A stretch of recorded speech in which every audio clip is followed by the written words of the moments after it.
नमस्कार दोस्तों, स्वागत है आप लोगों का अपने YouTube चैनल हिंदी साहित्य वाला पे।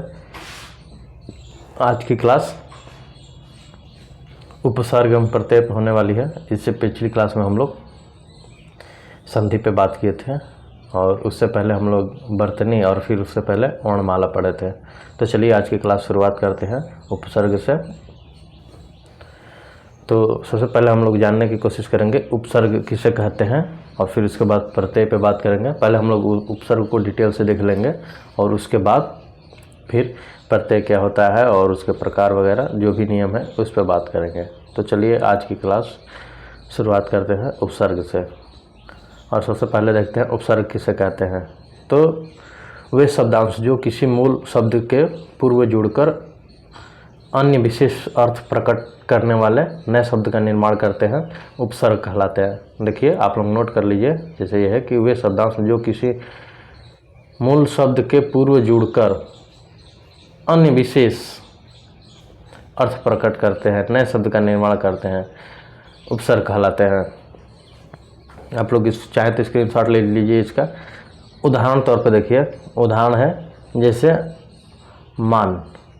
तो मान शब्द का उदाहरण देखेंगे तो अभि प्लस मान तो अभिमान हो जाएगा। जैसे है चार, तो चार का प्र इसमें पहले जोड़ेंगे तो प्रचार हो जाएगा। और आगे इसे ही देखेंगे हार, तो अगर पहले प्र प्लस हार करेंगे तो प्रहार हो जाएगा। आइए अब हम लोग आगे देखते हैं। देखिए जैसे दोस्तों पहले उदाहरण देख लेते हैं हम लोग। मान शब्द में अभी उपसर्ग जोड़कर इसका अर्थ बदला जाता है। यहाँ पे देख लीजिए, जैसे मान शब्द जो सबसे ये पहला बताया है, इसमें अभी जोड़कर इसका अर्थ बदला जाता है। जैसे मान का अर्थ होता है सम्मान, जबकि अभी का अर्थ हो अभी उपसर्ग के जुड़ते ही इसका अर्थ बदलकर अभिमान हो जाता है, यानी घमंडी हो जाता है। तो देखिए जैसे कैसे शब्द कोई दोस्तों कैसे शब्द जुड़ के और किसी शब्द का अर्थ बदल देता है। तो जो अर्थ में परिवर्तन ला दे, जैसे यहाँ दिया है, या नए शब्द का निर्माण करते हैं, उससे उपसर्ग कहते हैं। अब हम लोग देखेंगे उपसर्ग के भेद। तो उपसर्ग के भेद, तो उपसर्ग के कितने भेद होते हैं? कहीं 3, 4, कहीं 5 माना जाता है। जैसे हम लोग देख लेंगे कि उपसर्ग हिंदी भाषा में निम्न प्रकार के उपसर्गों का प्रयोग किया जाता है। और आइए देखिए वो कौन कौन से होते हैं निम्न प्रकार। तो पहला है जैसे संस्कृत के उपसर्ग, फिर दूसरा हिंदी के, तीसरा विदेशज जिसमें हम लोग अरबी, फारसी और अंग्रेजी के उपसर्ग तीनों को हम लोग मिक्स किए हैं, तीनों को अलग अलग हम लोग देखेंगे। और चौथा है उपसर्ग के समान प्रयुक्त होने वाले संस्कृत के अव्यय शब्द। तो ये रहा दोस्तों 4 पार्ट में, और हम लोग इसको एक एक करके, जैसे सबसे पहले संस्कृत के, उसके बाद हिंदी के, उसके बाद विदेशज, उसके बाद उपसर्ग के समान प्रयुक्त होने वाले संस्कृत अव्यय, ये चारों देखेंगे अलग अलग। तो चलिए सबसे पहला हेडिंग देखते हैं हम लोग संस्कृत के उपसर्ग। इसको तत्सम उपसर्ग भी कहते हैं। और फिर चलिए इसको हम लोग तब ऐसे देख लेते हैं। और ये है यहाँ पे कि संस्कृत भाषा में आने वाले शब्दांश जिनका हिंदी भाषा में उपसर्ग की तरह प्रयोग होता है, इन्हें ही तत्सम उपसर्ग कहते हैं। देख लीजिए आप लोग, संस्कृत भाषा में आने वाले शब्दांश जिनका हिंदी भाषा में उपसर्ग की तरह प्रयोग होता है, इन्हें ही तत्सम उपसर्ग कहते हैं या संस्कृत के उपसर्ग कहते हैं। उदाहरण तौर पर देख लेते हैं कौन कौन से हैं। तो आइए देखते हैं उदाहरण। तो ये रहा दोस्तों आपका सामने उदाहरण। अब देख लीजिए वो कौन कौन से उदाहरण हैं। तो आप लोग चाहें तो स्क्रीनशॉट ले लीजिए। देखिए इकट्ठे हैं उदाहरण, और उदाहरण में है उपसर्ग अ, जिसका अर्थ होता है नहीं या अभाव। लेकिन जब इसमें जैसे दोस्तों, तो उदाहरण के तौर पर जैसे अज्ञान, तो मतलब उसके पास ज्ञान का अभाव है। भाव किसी चीज़ का मतलब कि हाँ है, उसकी अस्तित्व है, लेकिन जैसे अ पहले लगा देंगे उसमें उपसर्ग, तो अभाव मतलब नहीं है। धर्म अब समझते ही हैं, अब आगे अ लगा देंगे तो अधर्म, मतलब वो धर्म कोई नहीं है। जैसे समय, अगर समय, तो समय का जैसे हम लोग कर देते हैं उसको निश्चित कि जैसे इस समय पे ये काम हो जाए, लेकिन असमय जैसे जुड़ते हुए होता है, वो चीज़ें एकदम हट जाती है अपने पद से। वो कब होगा, कैसे होगा, ये समय का कोई ज्ञान नहीं है। जैसे ऐसे ही है उपसर्ग, इसका अर्थ है बुरा या हीन, लेकिन जैसे कि अपवाद में जोड़ देंगे तो अपवाद हो जाएगा। अपमान में जैसे मान है उसमें अपमान जोड़ देंगे तो अपमान हो जाएगा, उसका ठीक विपरीत हो जाएगा। जैसे यश है और उसमें अप जोड़ देंगे तो अपयश हो जाएगा। कार है उसमें जोड़ देंगे, उपकार है दोस्तों तो अप जोड़ देंगे तो अपकार हो जाएगा, तो जिससे अपकार हो जाएगा। वैसे ही आगे देखेंगे अव, तो अव का अर्थ है जैसे बुरा या नीचे, तो अवनति, अवतरण, अवगुण और अवतार। आगे ऐसे ही देखेंगे अति, अति, अति अर्थ है अधिक या ऊपर, तो उदाहरण में देख लेंगे इसके अतिरिक्त, अत्यंत, अतिकाल और अत्याचार। तो ये रहे कुछ उदाहरण हिंदी संस्कृत के उपसर्ग के। अब हम लोग देखेंगे हिंदी के उपसर्ग। हिंदी के उपसर्ग में देखेंगे, इसे तद्भव उपसर्ग भी कहते हैं। हिंदी भाषा के उपसर्गों को ही तद्भव उपसर्ग कहते हैं। देख लीजिए यहाँ पे। आगे हम लोग देखते हैं इसके उदाहरण कौन कौन से हैं। तो उदाहरण दोस्तों ऐसे हैं हम लोग को हिंदी उपसर्ग के, और वो ये हैं कि जैसे कि अध, अध का अर्थ होता है आधा, जैसे अधपका, अधमरा, अधजल और अधकचरा। उपसर्ग अन, इसका अर्थ होता है रहित, जैसे अनपढ़, अनबन, अनमोल और अनजान। औ का अर्थ होता है रहित, जैसे औढ़र, अवगुण, अवतार और अवघट। ऐसे ही नी का अर्थ होता है रहित, और जैसे निकम्मा, निडर, निहत्था और निखट्टू। तो ये रहे कुछ उदाहरण इसके हिंदी के। आप लोग इसको चाहे तो स्क्रीनशॉट ले लीजिए या नोट कर लीजिए। आगे हम लोग देखेंगे आगे की क्लास, और वो ऐसे हैं कि विदेशज या उर्दू, फारसी आदि उपसर्ग या आगत उपसर्ग इसको कहते हैं दोस्तों।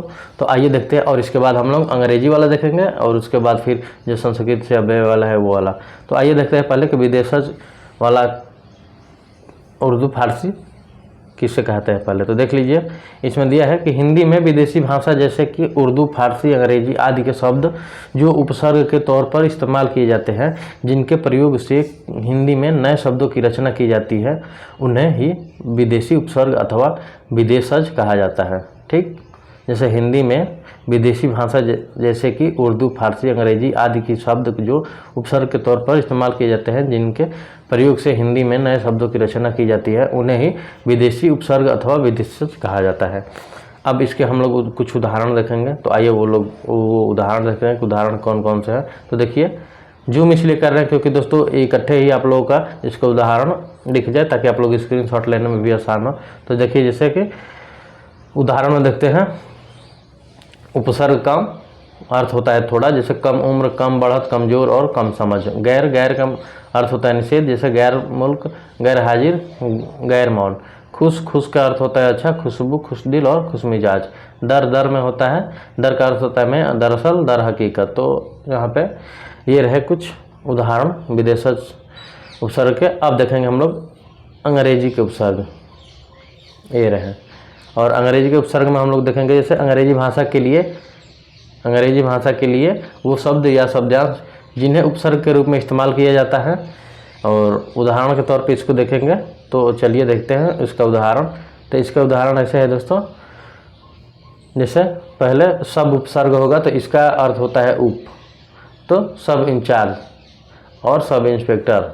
जैसे हेड दिया है दोस्तों, इसका अर्थ होता है मुख्य, हेड होगा दोस्तों तो इसका अर्थ होता है मुख्य, जैसे head master, head in charge, head boy और हेड गर्ल।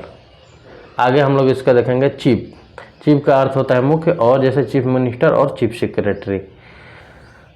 अब आगे हम लोग देखेंगे उपसर्ग के समान प्रयुक्त होने वाले संस्कृत के अव्यय शब्द, और इसके कुछ हम लोग उदाहरण देखेंगे। तो आइए देखते हैं, ये रहे कुछ उदाहरण। जैसे कि उपसर्ग इसमें होगा अन, तो अर्थ होता है उसका निषेध, जैसे अनर्थ, अनागत और अनादि। उपसर्ग होगा अधा, तो नीचे, जैसे कि इसका अर्थ होगा नीचे, और जैसे अधपतन, अधोमुख और अधोगति। अंतर का अर्थ होता है दोस्तों अंदर, जैसे अंतरात्मा, अंतर्राष्ट्रीय और अंतरसातीय। और ऐसे ही उपसर्ग है बही का अर्थ होता है बाहर, जैसे बहिर्मुख, बहिर्गमन। तो यहाँ पे हम लोग प्रत्येक पक्ष से एक दो चार करके उदाहरण लिए हैं हम लोग। जैसे कि अगर किसी बुक देखेंगे तो किसी बुक में आपको काफ़ी उदाहरण सारे मिलेंगे, लेकिन हम लोग दो चार उदाहरण देखते हैं, क्योंकि अगर हम लोग चाहे 1000 उदाहरण देखें चाहे 4 उदाहरण देखें, बात उसका एक ही है दोस्तों। हम लोगों को समझना है कि आखिर ये होता क्या है, दो दो एग्जाम्पल से। उसके बाद जैसे ही हम लोग जब इससे संबंधित क्वेश्चन करेंगे तो वहाँ पे 50-100 इस टाइप के क्वेश्चन सॉल्व करेंगे 200। आगे हम लोग देखेंगे और आगे अब प्रत्यय। प्रत्यय किसे कहते हैं? तो ऐसे शब्द या शब्दांश जो किसी शब्द के अंत में लगकर उस शब्द के अर्थ में परिवर्तन कर देते हैं, प्रत्यय कहते हैं। दोस्तों उपसर्ग में था कि वो पहले लगकर शब्द को परिवर्तित करता था, ये अंत में लग रहा है प्रत्यय। तो आइए अब हम लोग देखते हैं कि उपसर्ग और इसमें क्या ऐसा अंतर है, तो अब ध्यान से पढ़ते हैं। तो जैसे दिया है जैसे सब्जी वाला, तो सब्जी वाला में सब्जी, जैसे सब्जी दिया है दोस्तों, तो सब्जी में प्लस वाला जोड़ेंगे तो सब्जी वाला हो जाएगा। ऐसे ही दुकान, तो दुकान उसमें डालेंगे तो दुकानदार हो जाएगा। सब्जी के अंत में वाला प्रत्यय लगने से नया शब्द सब्जी वाला बना है। इसी प्रकार दुकानदार शब्द के अंत में दार प्रत्यय लगने से नया शब्द दुकानदार बना है, जो प्रत्यय है दोस्तों। आइए अब हम लोग देखते हैं प्रत्यय के भेद। तो प्रत्यय के मुख्यतः 2 प्रकार होते हैं, कृत प्रत्यय और तद्धित प्रत्यय। कृत प्रत्यय दोस्तों, कृत प्रत्यय में दोस्तों क्रिया शब्दों में लगने वाले होते हैं और तद्धित प्रत्यय में क्रिया से भिन्न शब्दों में लगने वाले हैं। तो आइए हम लोग देखते हैं अब पहले कृत्य प्रत्यय क्या होता है। तो कृत प्रत्यय पहले हम लोग देखेंगे, उसके बाद तद्धित प्रत्यय देखेंगे। तो चलिए शुरुआत करते हैं कृत प्रत्यय। कृत प्रत्यय में जैसे दोस्तों है कि जो प्रत्यय क्रिया के मूल रूप अर्थात धातु के अंत में जुड़कर संज्ञा तथा विशेषण शब्दों की रचना करते हैं, उन्हें कृत प्रत्यय कहते हैं। कृत प्रत्यय क्योंकि शब्द के अंत में लगते हैं इसलिए इन्हें कृंदत और कोष्टक में क्रि प्लस अंत भी कहा जाता है। आइए देख लेते हैं फिर से एक बार कि जो प्रत्यय क्रिया के मूल रूप अर्थात धातु के अंत में जुड़कर संज्ञा तथा विशेषण शब्दों की रचना करते हैं, उन्हें कृत प्रत्यय कहा जाता है। कृत प्रत्यय कृत प्रत्यय क्योंकि कृत प्रत्यय क्योंकि शब्द के अंत में लगते हैं इसलिए इन्हें कृंदत भी कहा जाता है।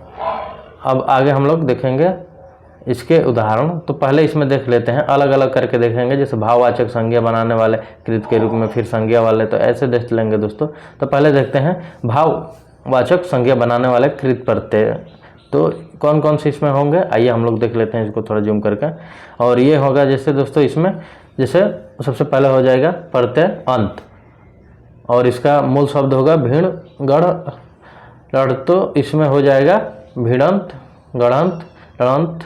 आगे देखेंगे प्रत्यय आ, तो आ में हो जाएगा छाय और घेर, तो छाया और घेरा। आई का मूल शब्द हो जाएगा पढ़ लिख और जुत, तो इसमें हो जाएगा भाव संज्ञा, भाववाचक संज्ञा पढ़ाई लिखाई जुताई। और आगे हम लोग इसमें देख लेंगे, आगे हो जाएगा आन, तो आन का हो जाएगा थक मूल शब्द, मिल लग चढ़, तो इसमें हो जाएगा थकान मिलान लगान और चढ़ान। तो यहाँ पे कुछ हम लोग भाववाचक संज्ञा के उदाहरण देखें। अब हम लोग इसी में दूसरा देखेंगे कर्ता का बोध कराने वाले कृत। पहला भाववाचक बोध कराने वाले देख लिए दोस्तों, अब कर्ता को बोध कराने वाले कृत देख लेंगे कुछ कृत प्रत्यय। तो आइए इसमें देखते हैं कौन कौन से होते हैं। तो यहाँ देख लेंगे प्रत्यय जैसे अक है, तो मूल शब्द पाठक गा और वाच, तो इसमें हो जाएगा पाठक गायक वाचक। आकू में लड़ और पढ़, तो पढ़ाकू हो जाएगा और लड़ाकू हो जाएगा। आक में हो जाएगा जैसे तैर और चाल मूल शब्द, तो तैराक और चलाक। तो यहाँ पे ये कुछ उदाहरण है कर्ता का बोध कराने वाले कृत के। और ये कुछ हमारे दोस्त हैं सोच रहे होंगे कि इसका मतलब क्या होता है और ये कैसे आ रहा है सब। तो जैसे ही हम लोग प्रत्यय और दोस्तों प्रत्यय और उपसर्ग में यही है ही, इसके अलावा कुछ है नहीं। आगे कुछ जुड़ के शब्द प्रत्यय बना, पीछे आगे जुड़ के उपसर्ग बनाते हैं, पीछे जुड़ के प्रत्यय बनाते हैं, और इसी को हम लोगों को छांटना रहता है कि कौन उपसर्ग है कौन प्रत्यय है। तो ये सारी चीज़ें हम लोग को जैसे एग्जाम्पल करेंगे, उदाहरण का प्रैक्टिस सेट लगाएंगे तो सारी चीज़ें क्लियर हो जाएगी। आज आप यहाँ बस आप लोग पढ़िए कि कर्ता का बोध कराने का कृत कौन सा है, भाववाचक का बोध कराने वाला कृत कौन सा है, प्रत्यय में किसे कहते हैं, उपसर्ग में जो पहले जुड़ता है उसे उपसर्ग कहते हैं। तो यही चीज़ें आज हम लोग पढ़ ही रहे हैं। आगे जैसे ही देखते हैं, आगे देखेंगे कर्णवाचक संज्ञा बनाने वाले कृत। तो इसमें आइए हम लोग उदाहरण देखते हैं। और इसके उदाहरण ऐसे है, देख लीजिए। हम जूम इसलिए कर रहे हैं ताकि आप लोगों को स्क्रीनशॉट लेने में आसानी हो, चाहे एक ही नज़र में देखा जा सके। तो इसमें जैसे अप्रत्यय है तो मूल शब्द है भूल, घेर, ठेल, झूल। तो भूला, घेरा, झेला, ठेला और झूला हो जाएगा। ई प्रत्यय है तो ई में हो जाएगा रेत और फांस, तो रेती और फांसी। न प्रत्यय है तो इसका मूल शब्द अगर झाड़, ढक और बेल है तो झाड़न हो जाएगा, ढक्कन हो जाएगा, बेलन हो जाएगा। जैसे प्रत्यय नी है तो नी में मथ, धौक और चल, तो इसमें हो जाएगा कर्णवाचक संज्ञा में मथनी, चलनी और धौकनी। तो यहाँ पे कुछ उदाहरण रहे ये कर्ण संज्ञा बनाने वाले कृत के, आप लोग ऐसे ही नोट करते चलिए जैसे हैं, और ये सारी चीज़ें क्लियर हो जाएगी आप लोगों की, कोई टेंशन की जरूरत है नहीं। आइए आगे हम लोग देखते हैं। आगे है विशेषण बनाने वाले कृत प्रत्यय। तो आइए देखते हैं कि इसमें कौन कौन से कैसे कैसे उदाहरण हैं। तो इसमें जैसे मान लीजिए प्रत्यय अनीय है तो मूल शब्द अगर निंद पठ है तो निंदनी हो जाएगा, पठनी हो जाएगा। जैसे प्रत्यय आलू है तो कृप मूल शब्द है, दया है और श्रद्धा है तो कृपालु, दयालु और श्रद्धालु, ये तीनों शब्द हो जाएंगे। जैसे प्रत्यय आजू है तो टीक और खा है तो टिकाऊ हो जाएगा, खाऊ हो जाएगा। ऐसे ही प्रत्यय मान लीजिए ऐरा है तो इसको मूल शब्द लूट में अगर प्रयोग करते हैं तो वो लुटेरा हो जाएगा। आगे अब हम लोग देखेंगे तद्धित प्रत्यय। तो आइए देखते हैं पहले कि तद्धित प्रत्यय होता क्या है। तो जो प्रत्यय संज्ञा, सर्वनाम अथवा विशेषण के अंत में लगकर नए शब्दों का निर्माण करते हैं उन्हें तद्धित प्रत्यय कहते हैं। आप लोग नोट कर लीजिए कि जो प्रत्यय संज्ञा, सर्वनाम अथवा विशेषण के अंत में लगकर नए शब्दों का निर्माण करते हैं उसे तद्धित प्रत्यय कहते हैं। और इसमें भी सेम वैसे ही देखेंगे जैसे कि हम लोग ने कृत प्रत्यय में देखा कि भाव संज्ञा बनाने वाले तद्धित प्रत्यय, और फिर इसके बाद कर्ता और करण जो भी जैसे थे। तो आइए हम लोग देखते हैं कि भाव संज्ञा बनाने वाले तद्धित प्रत्यय में कौन कौन से शब्द है जुड़ के और कौन से शब्द बनाते हैं। जैसे प्रत्यय हो जाएगा आई, तो ये चतुर, बुरा, भला में जुड़ के चतुराई, बुराई और भलाई बना रहा है। आपा है जैसे तो बूढ़ा और मोटा है तो बुढ़ापा हो जाएगा, मोटापा हो जाएगा। जैसे आस है तो मिठास हो जाएगा, खट्टा है तो खटास हो जाएगा। आहट है तो जिसमें कड़वा है तो कड़वाहट हो जाएगा, गर्म है तो गर्माहट हो जाएगा, चिकना है तो चिकनाहट हो जाएगा। तो यहाँ पे कुछ हम लोग उदाहरण देखें भाव संज्ञा बनाने वाले तद्धित प्रत्यय से। अब हम लोग देखेंगे कृतवाचक संज्ञा बनाने वाले तद्धित प्रत्यय, और इसमें हम लोग कुछ उदाहरण आइए हम लोग इकट्ठे इसको देख लेते हैं। और ये उदाहरण इसके ऐसे रहे दोस्तों, जैसे कि इसमें अगर प्रत्यय आर है तो कुंभ, लोहा सोना में जुड़ के कुम्हार कर देगा, लोहार कर देगा, लोहार कर देगा, सुनार कर देगा। जैसे वाला है तो चूड़ी वाला कर देगा, फल वाला कर देगा, घर वाला कर देगा। और यहाँ पे दोस्तों एक चीज़ और है कि अगर यहाँ पे यहीं हिंदी लिखा होता तो हिंदी साहित्य लिखा होता तो हिंदी साहित्य वाला कर देता, जिससे बीच बीच में हम लोग ऐसे ही अपने चैनल का नाम प्रमोट करते चल रहे हैं, जैसे हिंदी साहित्य वाला यहाँ कर देता। तो दोस्तों मौका छोड़ना नहीं चाहिए, वैसे ही हम भी नहीं छोड़े। चलिए आगे देखते हैं। जैसे यहाँ पे अगर कार दे देता तो कार तो कला, कथा और पत्र है मूल शब्द, तो कलाकार हो जाएगा, पत्रकार हो जाएगा और कथाकार हो जाएगा। ऐसे ही एरा हो जाएगा तो सांप रहेगा, लूट रहेगा और चित रहेगा तो सपेरा हो जाएगा, लुटेरा हो जाएगा और चितेरा हो जाएगा। तो यहाँ पे कुछ हम लोग उदाहरण देखें कृत्य के। अब देखते हैं विशेषण बनाने वाले तद्धित प्रत्यय के, और इसके हम लोग देखेंगे कुछ उदाहरण। तो आइए देखते हैं। तो जैसे ऐसे है दोस्तों यहाँ पे उदाहरण कि जैसे प्रत्यय आलू रहेगा तो दया में जुड़ेगा तो दयालु, झगड़ा में जुड़ेगा तो झगड़ालू, ईत रहेगा तो पुष्प में जुड़ेगा तो पुष्पित, फल में जुड़ेगा तो फलित और हर्ष में जुड़ेगा तो हर्षित। ई रहेगा तो धन में जुड़ेगा तो धनी, लोभ में जुड़ेगा तो लोभी और जंगल में जुड़ेगा तो जंगली। इन रहेगा तो रंग में जुड़ेगा तो रंगीन और कुल में जुड़ेगा तो कुलीन। तो ऑप्शन यहाँ पे कुछ हम लोग उदाहरण देखें दोस्तों विशेषण बनाने वाले तद्धित प्रत्यय के। अब आगे हम लोग देखेंगे, आगे हम लोग चलेंगे और देखेंगे दूसरी भाषाओं से आए कुछ महत्वपूर्ण प्रत्यय। अब तक हम लोग जैसे दोस्तों संस्कृत से देख लिए, हिंदी से देख लिए, अंग्रेजी से देख लिए, फारसी से देख लिए, अरबी फारसी से देख लिए। तो ये चार हम लोग देखें। और एक अब जैसे कुछ शब्द ऐसे होते हैं जो अलग होते हैं, अपवाद टाइप के होते हैं, उसी में इसको हम लोग जोड़ सकते हैं। जैसे दूसरी भाषाओं से आए हुए, अपवाद नहीं, जो दूसरी भाषाओं से आए हैं। तो आइए देखते हैं इसमें से कौन कौन सी वो शब्द हैं जो दूसरी भाषाएं से आए हैं। जैसे संस्कृत के कुछ तद्धित प्रत्यय हैं, तो आइए देखते हैं वो कौन कौन से हैं। जैसे सबसे पहले है यहाँ पे अक। तो अक में आइए हम लोग देख लेते हैं कि अक में कौन कौन से हैं। जैसे को अगर मूल शब्द रक्षा में जोड़ा जाए तो रक्षक हो जाएगा, लेख में जोड़ा जाए तो लेखक हो जाएगा, भक्ष में जोड़ा जाए तो भक्षक, और धाव पर जोड़ा जाए तो धावक हो जाएगा। वैसे ही हम लोग आगे देखेंगे कि त्वा में जोड़ेंगे तो त्वा को लघु में जोड़ेंगे तो लघुत्तम, महत्व में जोड़ेंगे तो महत्तम, और स्व में जोड़ेंगे तो स्वतत्व, और आत्म में जोड़ेंगे तो आत्मत्व हो जाएगा। ऐसे ही ताश पढ़ते हैं, इसको लघु में जोड़ेंगे तो लघुता, महत्व में जोड़ेंगे तो महत्ता, और गुरु में जोड़ेंगे तो गुरुता हो जाएगा।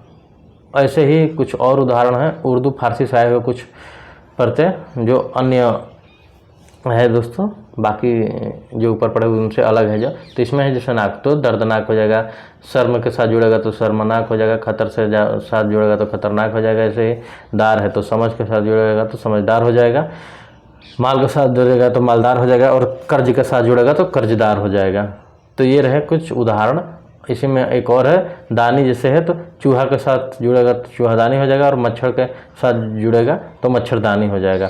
तो ये रहे कुछ प्रत्यय और उपसर्ग के यहाँ पे उदाहरण हम लोग देखे, एग्जाम्पल देखे, और प्रत्यय किसे कहते हैं और ये उपसर्ग किसे कहते हैं ये हम लोग देखें।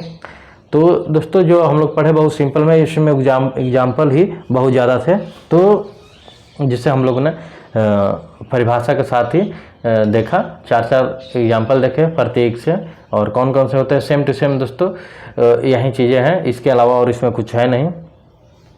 ये ज़्यादातर एग्जाम्पल पे ही आधारित है। उपसर्ग और प्रत्यय, उपसर्ग किसे कहते हैं, प्रत्यय किसे कहते हैं, ये जानना जरूरी है। और उसमें जो कुछ भाव पे आधारित है, कृति पे आधारित है, करण पे और विशेषण पे जो आधारित है प्रत्यय या उपसर्ग, उसको कुछ हम लोग देखें। अगली क्लास में हम लोग इससे संबंधित 100, 150, 200 क्वेश्चन, तब ये चीज़ें और मज़े में पूरी तरह से समझ में आएगी। तो आप लोग हमारे साथ अगली क्लास में बने रहिए, और प्रत्यय से संबंधित क्वेश्चन करेंगे। इससे ज़्यादा से ज़्यादा जितना क्वेश्चन होगा दोस्तों उतना इसकी क्लियरिटी बढ़ती जाएगी। तो दोस्तों आज की क्लास हम लोग यहीं समाप्त करते हैं, मिलते हैं आपसे अगली क्लास में इसके उदाहरण और एग्जाम्पल के साथ, और इससे संबंधित क्वेश्चन हम लोग करेंगे। तो चलिए दोस्तों आज की क्लास समाप्त करते हैं। आप लोग ऐसे ही प्यार बनाए रहिए, और दोस्तों चैनल को लाइक, सब्सक्राइब और अपने दोस्तों के साथ शेयर कीजिए। थैंक यू दोस्तों, धन्यवाद। आज की क्लास हम लोग यहीं समाप्त करते हैं, मिलते हैं आप लोगों से अगली क्लास में, तब तक के लिए बाय बाय।